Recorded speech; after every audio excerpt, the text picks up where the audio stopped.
Nesenai išgirdau vieną mintį, kuri man labai surezonavo. Paklausyk, gal surezonuos ir tau. Kiekvieną dieną, kai pabundame, esame viena diena arčiau mirties. Ir tai skamba šiurpokai.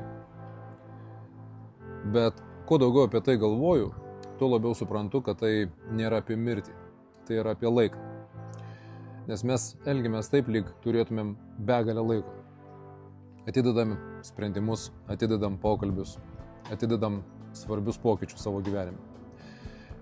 Dažnai sakome, pradėsiu, kai padarysiu, kai pasikalbėsiu, kai. Bet esmė yra tokia, kad tas kai gali niekada taip ir neteiti. Tu turi tik šiandien. Ir nuo to, ką šiandien nuspręsi ir padarysi, priklauso, kur būsi rytoj, kur būsi po metų, po dešimtmečių. Jeigu nori geresnės sveikatos, ką dėl to padarysi šiandien?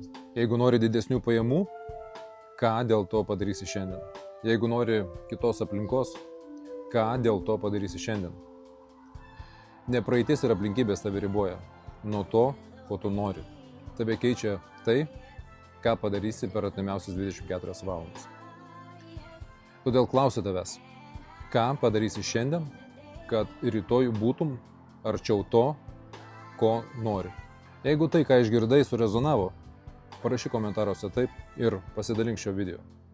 Žinau, kad tu gali nunešti šią žinutę ten, kur jos dabar labiausiai reikia. Dėkoju, kad esi, siunčiu to šviesos.